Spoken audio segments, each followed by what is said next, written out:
It's a new day. Oh, it's a new time. And there's a new way. 여러분, 기독교는 십자가의 종교다 그렇게 말합니다. 그래서 십자가를 흔히 상징적으로 가로, 세로 이렇게 되어 있기 때문에 하나님의 공의와 하나님의 사랑이 만나는 사건이다.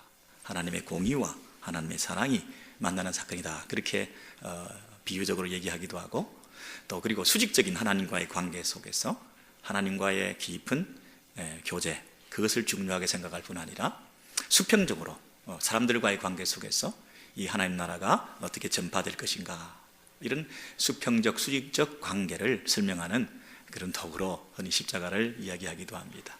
여러분, 그래서 교회의 역사를 보면 너무 수직적인 관계에 집착한 수도원 운동이라든지 개인 영성만 추구하는 사람들이 있었는가 하면 너무 수평적인 관계만 추구해서 하나님과의 깊은 내적 관계 없이 어떤 사회 운동적 차원에서 기독교를 오해한 사람들도 많이 있었습니다.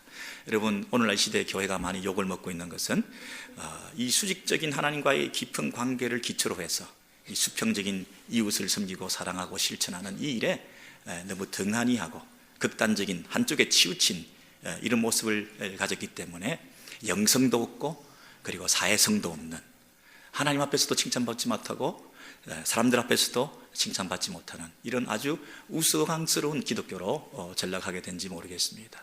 저와 여러분이 섬기는 이 장로교, 교단, 교파 이런 쪽에서도 여러분 어느 쪽이 좀 부족한 듯한 그런 느낌을 가지기도 합니다. 참 어떤 분들은 사회적으로 굉장히 봉사하고 실천하고 구제하고 그러는 분이 있는가 하면 너무 개인 경건과 영성만 추구하면서 우리들끼리 이런 그룹을 만들어서 우리 안에 어떤 배타적인 태도를 가지고 이웃을 돌아보지 못하고 우리끼리 늘 모여서 뭔가를 하고 있는데 세상에는 전혀 영향을 주지 못하는, 우리끼리 하는 이런 집단 이기주의적인 태도가 또 교회 안에도 사실 있는 것도 사실입니다. 그런 면에서 오늘 히브리서 13장 1절에서 3절의 내용을 보시면 형제를 사랑하라, 우리 이웃을 사랑하라, 손님을 대접하라, 13장 1절에서 3절을 보시면 그런 말씀이 나와 있는 것입니다. 그래서 이 말씀이구나.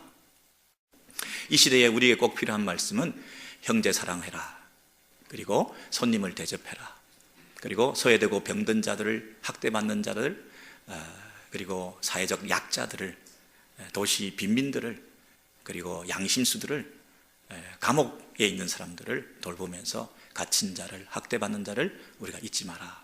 이런 말씀으로 우리가 흔히 받아들일 수도 있을 것입니다. 여러분, 우리가 참 부족한 부분들은 보완해야 되고, 우리 교회가 가야 할 그 어떤 사회적 책무에 대해서 우리는 무한한 책임감을 가지면서 이 세상 땅끝까지 모든 사람들을 품을 수 있는 그런 공동체가 되어야 할 것입니다. 그런데 한편으로 우리가 조금만 더 깊이 생각하면, 형제 사랑하는 것, 그게 과연 말이 쉽지 그렇게 가능할까? 사랑스러우면 내가 사랑할 수 있는데, 자식도 배우자도 사랑스러우면 내가 사랑할 수 있는데, 사랑스럽지 못할 때는 그 사랑이 계속될 수 있을까? 뿐만 아니라 조건적으로 사랑할 만하면, 그리고 내게 유익이 되면 내가 사랑을 베풀 수 있지만, 내게 아무 도움도 안 되고 유익도 없는데 나에게 필요하지 않는 사람을 내가 끝까지 케어할 수 있을까? 세상에는 많은 사람들이 이웃을 사랑한다고, 구제한다고 그런 운동들이 많이 일어나지만 과연 그것이 일회성 이벤트로, 행사로 끝나지 않을까? 아니면 연말이라 장애의 달이다 하는 이런 행사 위주로, 행사를 위한 행사로, 자기 만족으로, 자기 업적 과시용으로 이렇게 이웃을 돌보는 것은 아닐까?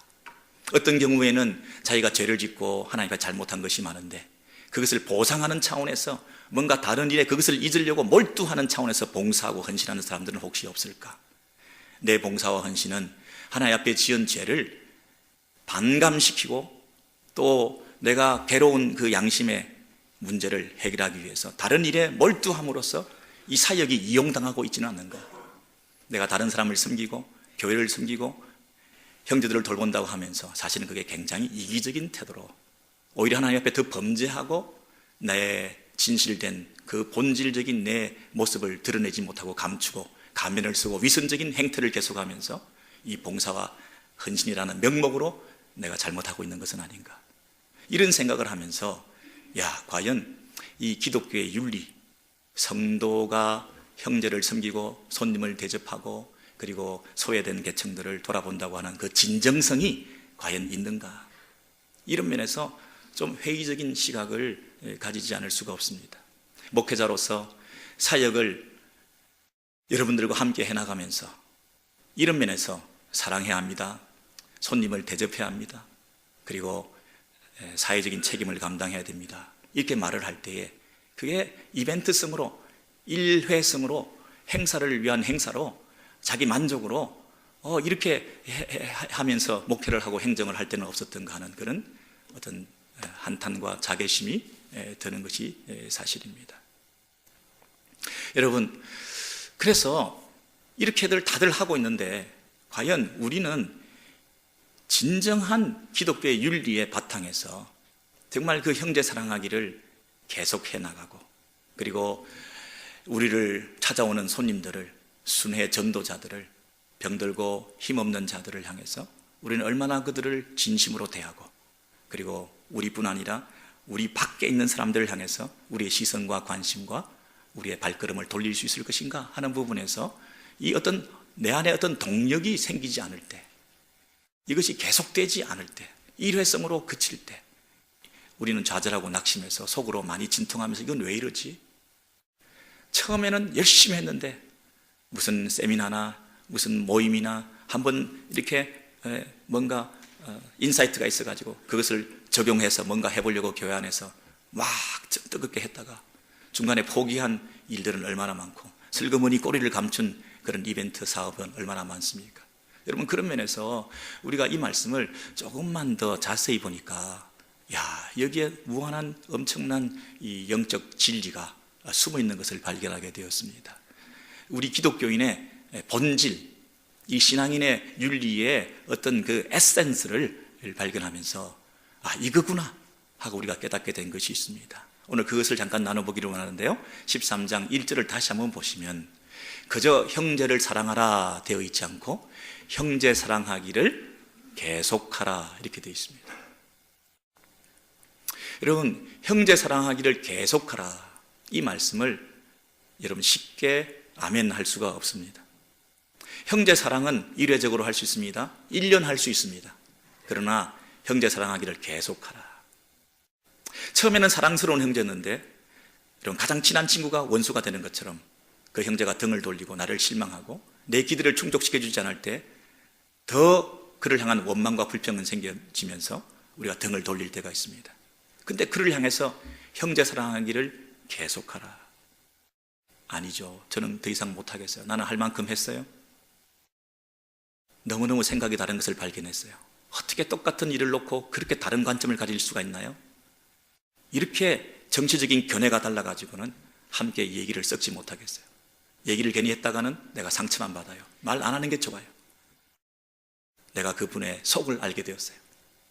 가까이 있으니까 더 잘 알겠던데요. 멀리 있을 때는 몰랐는데 가까이 있으니까 더 그 속을 알게 되어서 내가 네 속을 안다. 그러므로 내가 사랑할 수 없게 되었어요. 난 못하겠어요. 근데 그를 향해서 형제 사랑하기를 계속해라. 여러분, 이게 가능할까요? 이게 세상에는 주어질 수 없는 명령입니다. 세상에는 이웃을 사랑하라, 형제를 사랑하라 할 수 있겠죠. 그러나 교회 안에서는 형제 사랑하라 말씀하지 아니하시고 형제 사랑하기를 계속하라 라고 말씀하셨습니다. 이것이 기독교의 본질입니다. 저와 여러분만이 할 수 있는 명령입니다. 여러분, 형제 사랑하기를 계속하시기를 주의 이름으로 축원합니다. 이게 가능할까요? 차원이 다른 얘기입니다. 두 번째 차원이 다른 얘기를 확인해 보시겠습니까?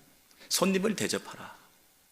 2절을 보시면 손님 대접하기를 잊지 말라. 이로써 부지 중에 천사들을 대접한 이들이 있었느니라.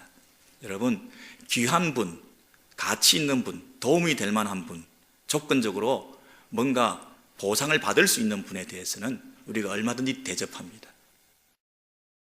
그런데 보잘것없는 행인, 그리고 숙소가 없는 분, 그리고 아무 가진 것이 없고 나올 것이 없는, 나에게 도움되지 않을 그 돌아다니고 있는 순회 전도자, 그 손님들을 내가 대접하는 것을 잊지 말라. 왜냐하면 그가 천사일 수 있다. 부지 중에 알지 못하는 사이에 천사를 대접한 셈이 되기 때문에. 그러면 우리가 그 약자를, 소외된 사람을, 가진 것이 없는 사람을 향해서 우리가 그분을 천사로 볼 수 있느냐. 여러분, 아브라함이 구약시대에 손님을 대접했는데 알고 봤더니 그분이 여호와 하나님이셨습니다. 하나님이 사람의 모양을 하고 이 땅에 오신 구약시대에도 삼위 하나님이 계셨는데, 그 하나님이 사람의 모양을 하고 결정적으로 성육신의 절정을 이룬 사건은 예수님의 성육신이지만, 삼위 하나님이 구약시대도 늘 계셨기 때문에, 갑자기 삼위 하나님이 생긴 게 아니라 원래부터 창세전부터 삼위 하나님은 계셨기 때문에 아브라함에게 찾아오셔서 말씀하셨던 분은 성자 하나님이셨습니다. 근데 그 천사의 모습을 하고 사람의 모양을 하고 오신 그분이 바로 하나님이셨다는 겁니다. 부지 중에 아브라함은 사람을 대접했지만 하나님을 대접한 것입니다. 그래서 성경은 항상 뭐라고 얘기하느냐면, 어린아이에게, 소자에게 한 것이 우리 예수님에게 한 것이다. 그리고 가난한 자, 병든 자, 소외된 자를 향해서 한 것이 바로 예수님 자신에게 한 것이다. 이렇게 성자 하나님께서 친히 그 구약적 사건을 자기에게 적용하시면서 말씀해 주셨습니다. 그러므로 우리는 아무 자격이 없고 보잘것없는, 연약하고 도움이 안 될 만한 인생이라 할지라도 우리는 부지 중에 그분이 하나님이시라는 생각을 가지고 하나님처럼, 하나님으로 생각하고 대접하는 이런 태도가 필요하다는 것입니다. 여러분, 세상 사람들은 사람들을 도와줄 때 동정심으로 할 것입니다. 불쌍하게 여기면서 할 것입니다. 여러분, 차원이 다른 얘기입니다. 우리는 그를 바라볼 때 하나님으로 섬기는 것입니다. 이게 기독교 윤리입니다. 여러분, 이게 가능할까요? 불쌍하니까, 내가 그래도 좀 여유가 있으니까, 내가 누리고 있는 게 있으니까, 내가 누리고 있는 것이 언젠가 이렇게 끝까지 계속될 수 있을까라는 불안감 때문에 뭔가 나누어야 더 계속될 수 있지 않을까? 심지어 이런 이기적인 생각을 하면서 뭔가 나누어야지. 여러분, 이런 태도를 가지고 우리가 불안해서 동정심으로 나누는 것이 아니라, 우리 기독교는, 성도의 삶은 모든 사람을 하나님으로 섬기면서 대접한다는 것입니다. 놀라운 것입니다. 놀라운 것입니다. 세 번째는 이 정신을 어떻게 확대시키고 있느냐 하면 13장 3절에 보시면, 갇힌 자를, 그리고 학대받는 자를 우리가 대접하고 섬기고 도와줘야 되는데, 어떤 마음으로 해야 되느냐 하면 가장 중요한 단어가 무엇입니까? 함께라고 되어 있습니다. 그럼 13장 3절을 보시죠. 같이 읽습니다. 시작. 너희도 함께 갇힌 것 같이 갇힌 자를 생각하고, 너희도 몸을 가졌은즉 학대받은 자를 생각하라. 여러분, 함께라는 단어를 생각하십시오. 우리가 같이 감옥 안에 함께 있다고 생각하라는 것입니다. 그리고 우리가 몸을 가졌는데 그가 당하는 그 고통, 아픔, 눈물, 그 추위, 그 배고픔, 그들의 그 필요와 니들을 동일하게 느끼면서 함께, 그와 함께 있는 것처럼 그들의 필요를 채우고 그의 마음을 헤아려주고 보다듬어주며 그의 육신적인 고통과 아픔에 대해서 함께 나눌 수 있는 이런 자세로 그를 돌보라는 것입니다. 자기 동일시 함께 이 스피릿을 우리가 가질 수 있느냐. 여러분, 얼마든지 동정심으로, 그리고 대충 근성으로, 비상적으로 우리가 남을 도와줄 수 있습니다. 그러나 세상에서는 그렇게 할지 몰라도, 세상에서는 그것이 당신들의 윤리의 최고치일지 몰라도, 기독교 정신으로 우리가 추구해야 될 성도들의 섬김과 구제의 모습은 그들처럼, 그들과 같이, 그들과 함께 같은 마음으로 같은 필요를 느끼며 같은 고통을 나누면서 그렇게 내 몸을 내가 챙기듯이, 내 몸의 필요를 내가 절실히 느끼듯이 그렇게 그들의 필요를 채울 수 있는 자세. 다른 사람을 도와줄 때 과연 그 정도의 이런 마음으로 우리가 섬길 수 있을까? 다른 사람의 발을 씻겨줄 때 그 물의 온도를 생각해라. 뜨겁고도 뜨겁지도 않고 찹지도 않게. 여러분, 섬겨주고 도와주고 발 씻어주는 것이 대단한 일이지만, 그러나 더 깊은 차원의 배려, 물의 온도까지 생각할 수 있는가? 여러분, 이것이 기독교 정신이라는 거예요. 여러분, 이게 가능할까요? 여러분, 이 단어들을 생각하십시오. 형제 사랑하기를 뭐하라? 계속하라. 계속할 수 있는가? 사랑스럽지 못한데 계속하라. 어떤 사람을 대하더라도, 어린애든 노약자든 거린이든 어떤 사람들을 우리가 바라보더라도 그를 하나님으로 볼 수 있는가? 부지 중에, 내가 알지 못하는 사이에 부지 중에 그분이 하나님일 수 있다. 그런 정신.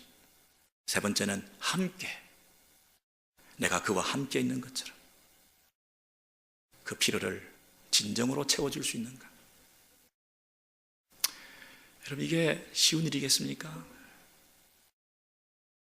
여러분, 어떤 분이 병약해서 누워 계시는데요, 저 같은 경우를 예를 들면 아버님이 편찮으셔서 나의 가장 가까운 분이라고 할 수 있는 그 아버님이 병석에 오랫동안 누워 계시는데요, 그를 돌보겠다고 비행기를 타고 그까지 날아갔으면서도 그 옆에 혼자서 병상을 지키면서 그분의 필요를 채워주는 데에 제가 역부족인 것을 느꼈어요.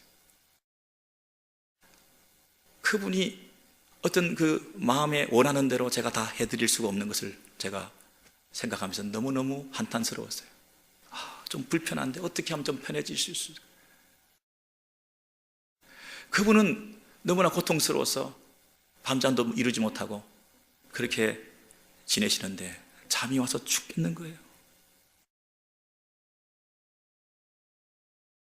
그분에 대해서 100% 어텐션하고 동일시돼서 그 마음을 헤아리고 그 몸의 필요를 채워주지 못하고 저는 다른 일을 자꾸 하는 거예요. 책도 봐야 되고 교회 사정도 궁금하고 그냥 근성인 거예요. 근성.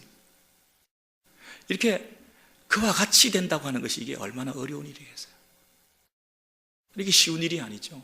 근데 우리는 그 윤리 수준까지, 그 차원까지 나아가기를 원하는 이 부르심 앞에 우리가 지금 순종의 자세로 이 말씀을 대하고 있는 거예요.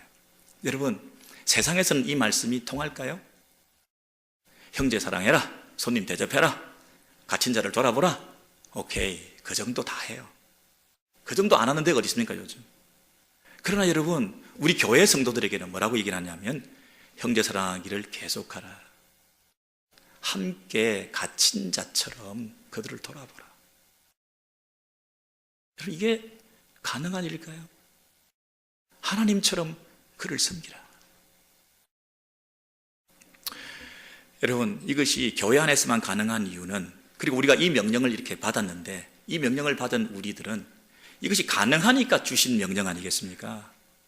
세상에서는 이 명령을 수행할 자가 아무도 없는데 교회 안에서는 이것이 가능하기 때문에 우리가 이 명령을 받고 두렵고 떨리는 마음으로, 그렇습니다, 아멘, 이 말씀을 지켜야 되겠는데, 그러면 어떻게 이것이 가능하겠습니까?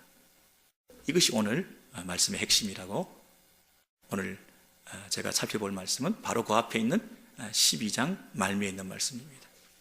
히브리서 12장 26절부터 28절에 이 말씀을 근거로 해서 13장 1절부터 3절의 말씀이 주어진 것입니다.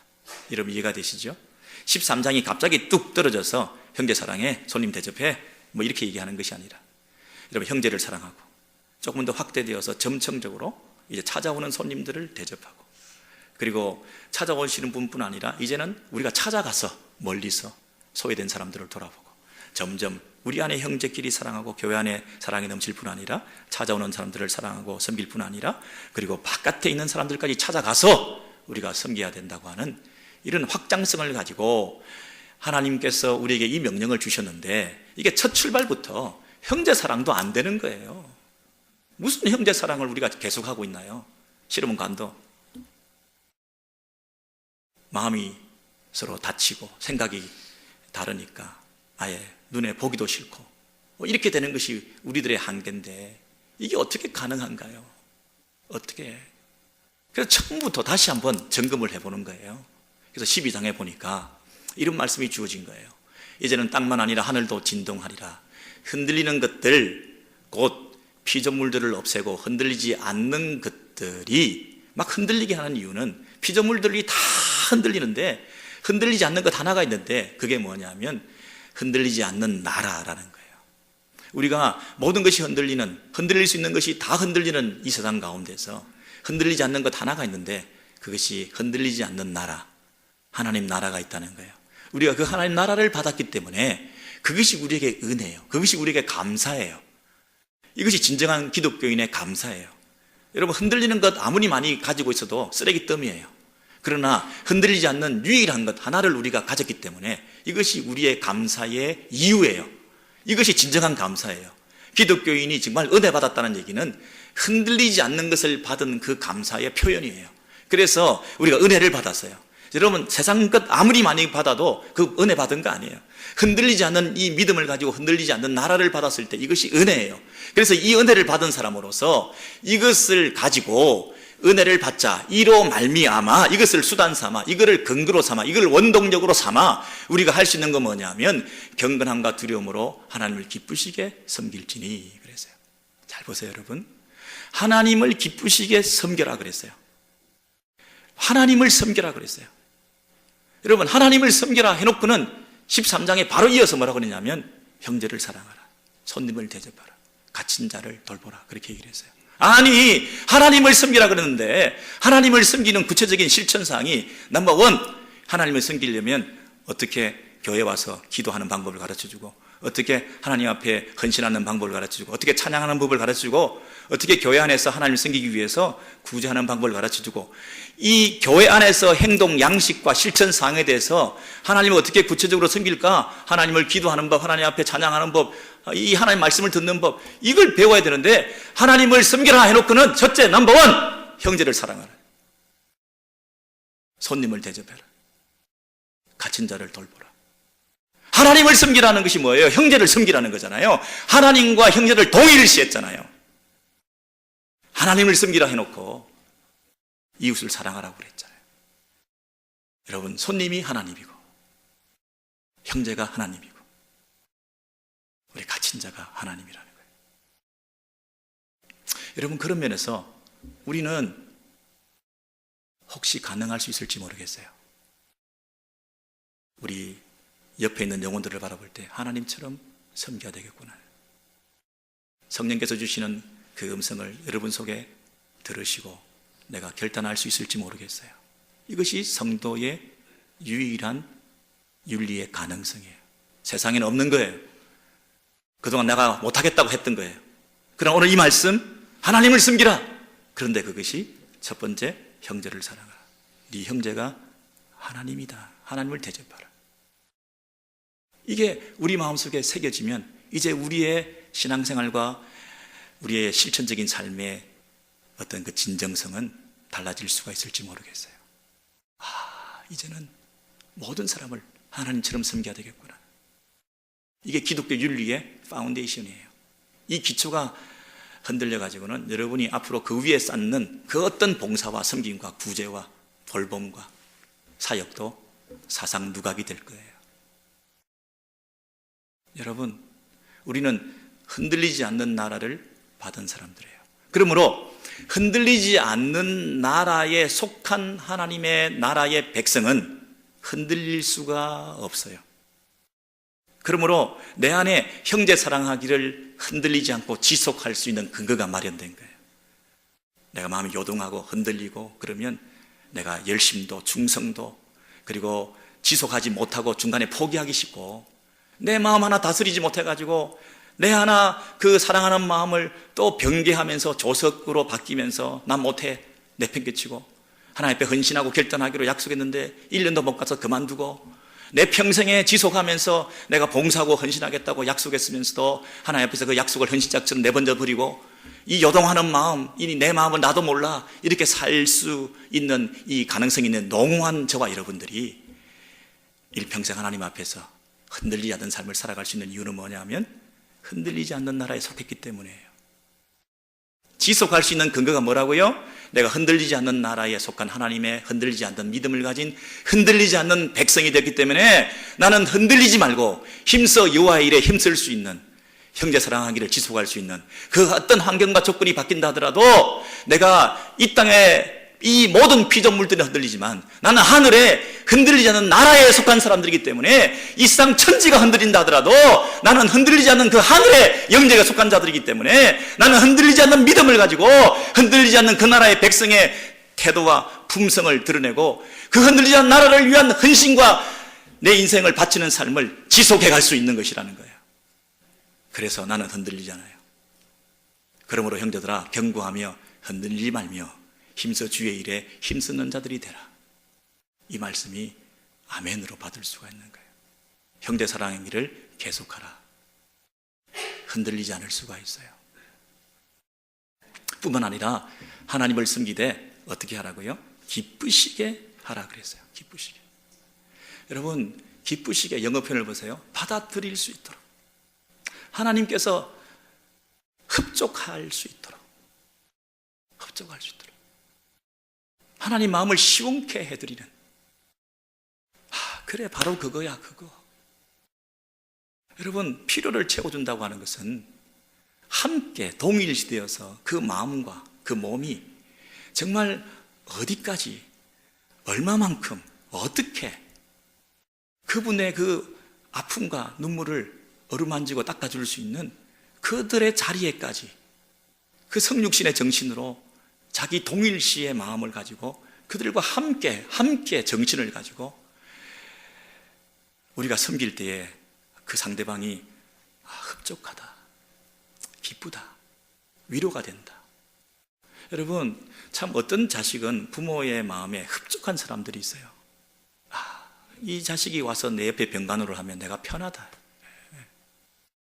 근데 어떤 자식이 와서 이 부모 옆에 와 있으면 그냥 근성으로 그냥 와서 형식적으로 그냥 할 때가 있잖아요. 어린애가 부모의 등을 긁어주는데, 아니 거기 오른쪽 왼쪽 조금만 더 왼쪽 조금 더 세게 약하게 어떤 사람들은 팍팍 끓는데 그게 마음에 들지도 않고 지점을 정확하게 찾지도 못하고.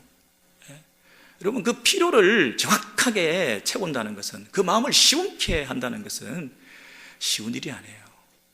하나님을 기쁘시게. 여러분, 이 세 가지 단어를 기억하시기 바랍니다. 우리는 흔들리지 않는 나라를 상속받았기 때문에 나도 끝까지 흔들리지 않고 형제 사랑을 지속할 수가 있다는 사실.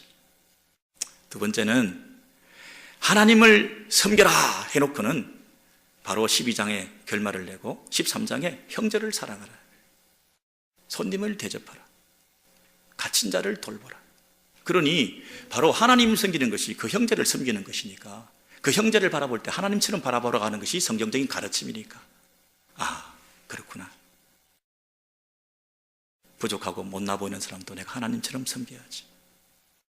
세 번째는 그 하나님을 섬기되 기쁘시게, 흡족하게 받아들일 만큼 그 마음이 기쁘실 정도로, 그래서 그분의 필요를 아주 정밀하게 자기 몸처럼 생각하면서 그 필요를 채워주기 위해서 이 함께 정신을 가지고 정말 그의 기쁨이 될 수 있도록, 내 기쁨, 내 만족, 그것 아니라 내가 해줬다, 내 생색 내고 나중에 보상 바라고 그러는 것 말고, 우리가 부활신앙을 가졌다는 얘기는 부활 시에 우리가 모든 우리의 선행과 구제를 하나님께서 갚아주실 것이기 때문에, 그리고 지상의 이 땅에서의 삶은 우리가 보상받지 못할 사람을 향해서 우리가 선행을 베풀라고 성경에서 가르쳐주지 않았습니까?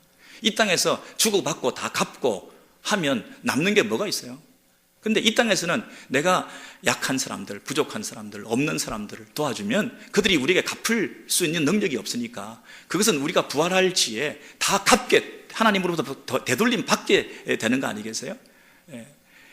여러분, 그런 면에서 우리가 잔치를 베풀고 집안에 파티를 하고 초대를 해도 식사 초대 명단에 손님들을 누구를 청할 것인가?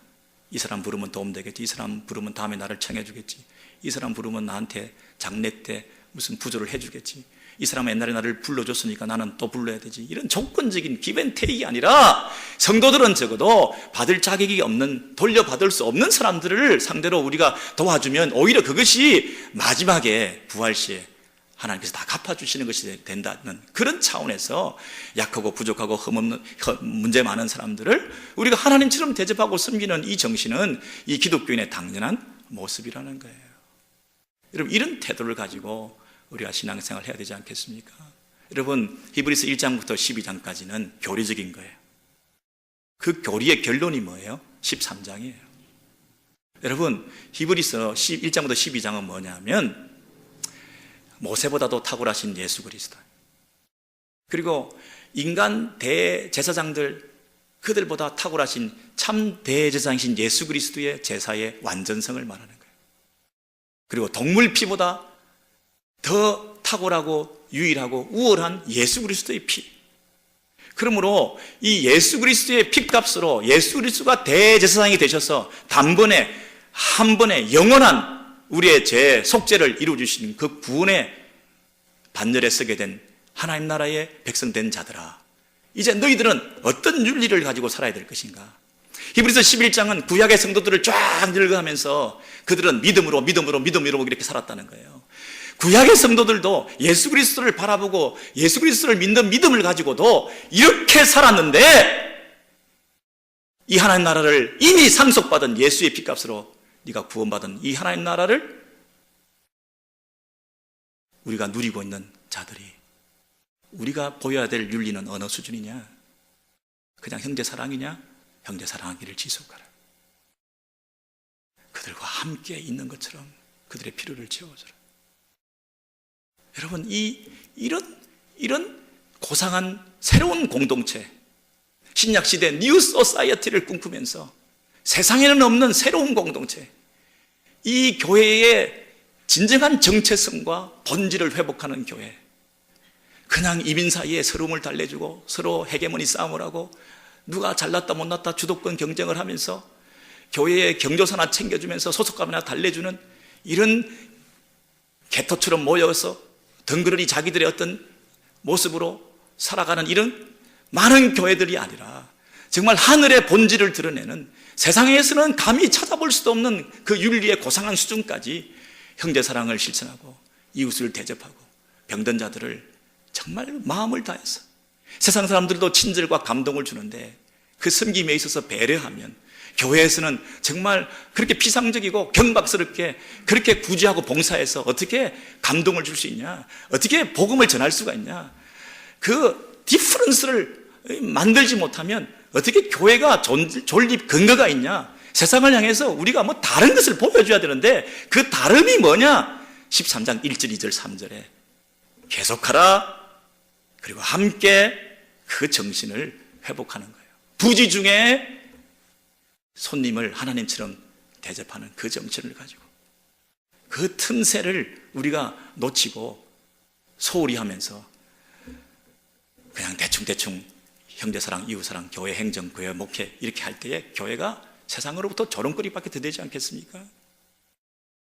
여러분, 이 본질을 회복해 가실 수 있게 되기를 바랍니다. 여러분, 2017년 우리 교회 이제 구정명절을 앞두고 지나면서 이제 새로운 출발을 해야 되는데, 그런 면에서 우리 교회가 교회다움을, 성도가 성도다움을 회복하는 그런 은혜가 있게 되기를 원합니다. 뭔가 다름을 드러내십시다. 여러분, 각자 한 사람 한 사람이 이 개인 윤리가 조금 차원이 달라지기를 원합니다. 여러분, 언어 생활이 달라지기 원합니다. 여러분의 섬김의 태도가 달라지기 원합니다. 사람을 대하는 태도와 시선과 눈길이 달라지기를 원합니다. 여러분이 물질 사용의 우선순위가 달라지기를 원합니다. 여러분이 움켜쥐고 있는 것을 자신을 위해서가 아니라 어떻게든 이것을 위해서 나누려고 하는, 여유가 있어서가 아니라 여유가 없는 가운데서도 작은 것이라도 나누려고 하는 이런 태도, 이게 기독교 정신 아니겠습니까? 내가 나중에 여유가 있으면 돈 많은 사람들이랑 하는 것이 구제가 아니라 없을수록 더 하나님 앞에 참 떨리는 마음으로 내가 이 상황에서 지금 할 수 있는 일은 무엇이며 나에게 붙여주신 영혼들은 누구이며 내가 다가가고 찾아가고 손을 내밀어야 될 대상은 누구입니까? 내게 없는 것은 물질이 아니라 이 정신이 없는 것입니다. 이 태도가 부족한 것입니다. 하나님이여 나에게 은혜를 주세요. 우리 공동체 안에도 이런 축복을 허락해 주세요. 여러분, 이것이 우리 교회 안에서, 이 가정에서 회복되기를 원하는데요. 마지막으로 우리 에베소서 말씀을 보시면 이 정신을 뭐라고 얘기를 하느냐면, 이게 뭐 아내와 남편의 관계, 뭐 부모와 자녀의 관계, 주인과 종의 관계 다 해당이 되겠습니다만은, 이 5장의 22절에서 보시면 아내들이여 이렇게 말합니다. 아내들이여 자기 남편에게 복종하기를 남편을 뭐라고 생각하고 섬기라고요? 죽게 하듯 하라는 거예요. 남편을 주님으로, 하나님으로 섬기라는 거예요. 아내들 속으로 뭐라고 지금 빈정되고 있을지 모르겠습니다만, 여러분, 이게 오늘 말씀에 의하면 남편에게 복종하기를 주님께 하듯 하는 것을 계속하라는 뜻이잖아요.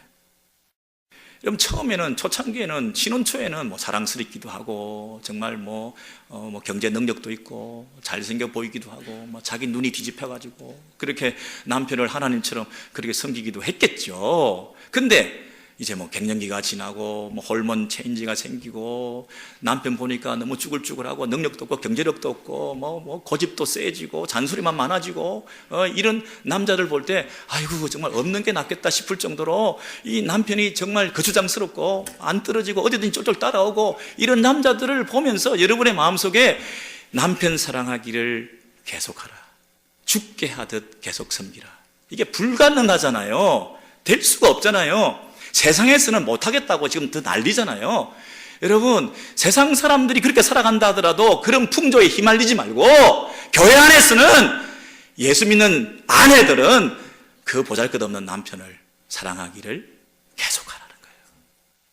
죽게 하듯 섬기라는 거예요. 이게 디퍼런스예요.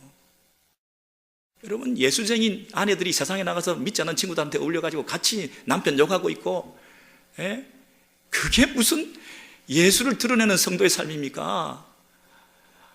몰라도 너무 모르는 거죠. 우리 수준을 너무 스스로 격화시킨 거죠. 아내들은 남편을 어떻게 하라고요? 남편들은 또 아내를 어떻게 하라고요? 남편들도 자기 아내 사랑하기를 자기 자신과 같이 하라. 자기 자신, 자기 몸처럼 하라는 거예요. 여러분, 자기 아내를 사랑하는 자는 자기를 사랑하는 것이니라. 아내 사랑인 자기 사랑이에요. 누구든지 언제나 자기 육체를 미워하지 않고 오직 양육하여 보호하는. 여러분, 자기 몸을 위하는 사람들 있잖아요. 유난히 자기 몸을 위하는 사람 있잖아요. 돌아서서 비타민 챙겨 먹고, 운동하고, 그렇게 오래 살려고 저렇게 그냥 운동하고 그 꼴을 보면 참 우습잖아요. 근데 자기 몸을 자기가 위하는 것처럼 아내도 위하라는 거예요. 아내를 자기 몸처럼 생각하라는 거예요. 이게 기독교 정신이잖아요. 여러분, 아내는 늙어가고 옛날처럼 미모도 없어지고 어디 아픈 데도 많고 정말 마음이 외로워지기 힘들어하기도 하고 의지할 곳도 없고, 어떤 때는 옛날에는 말도 잘 들었는데 이제는 막 함부로 대꾸도 하고, 저 사람 왜 저러나 이러면서 마음에 상처가 생기고, 그것 때문에 또 기분 나쁘다 할 수 없으니까 다른 거 트집 잡아가지고 삐지기도 하고, 이 남편들이 말 안 하기도 하고, 일이 다반사로 일어나고, 우리 집 얘기만 지금 하고 있는 거 아니에요? 여러분들도 마찬가지일 거 아니에요? 여러분, 이런 일들이 벌어지게 될 때에 여러분, 그 아내의 필요를 채워주고, 그 마음을 헤아려주고, 그 마음의 허전함을 달래주고, 그 꽃이 피어날 수 있도록 물을 주고, 따뜻한 말 한마디라도 해주면서 이렇게 자기 몸을 챙기듯이, 보양하듯이, 양육하듯이 그렇게 아내를 잘 돌보아주면 아내가 점점 피어날 텐데, 자꾸 시시비비를 가리고 내가 옛날에 말했잖아, 그랬잖아, 서로 다투고 싸우고 옳고 그름을 따지면서 이렇게 이런 경쟁관계 비슷하게 이렇게 되어지고, 그렇게 되면 이 관계가 얼마나 나빠지겠어요. 갈수록. 여러분, 그래서 예를 들면 부부간에도 그런데, 아내를 대할 때, 남편을 대할 때 주님처럼, 그리고 자기 몸을 대하듯이 그렇게 해야 되는 이 기독교 정신, 이것을 잘 실천하시고, 우리 부모 자녀 간에도 그렇고, 또 주인과 종의 간에 그렇고, 노사 간에도 그렇고, 목사와 성도 간에도 그렇고, 서로가 그렇게 사랑하면서 이 기독교 정신을 실천해서, 여러분, 히브리서 13장 1절, 2절, 3절에 있는 그 놀라운 진리의 말씀, 세상과 다름을 드러내 보여줄 수 있는 유일한 근거가 되는 기독교 윤리의 정수를 우리가 깨우쳐서 저와 여러분의 삶 가운데 실천하시고, 우리 공동체가 그런 거룩함을, 그런 고결함을, 그런 고상함을, 본질을 회복해서 세상에 영향력을 마음껏 나타내고 이 말세에 주님 앞에 쓰임받는 그런 신앙의 원전이 되는 2017년 되기를 주의 이름으로 소원합니다.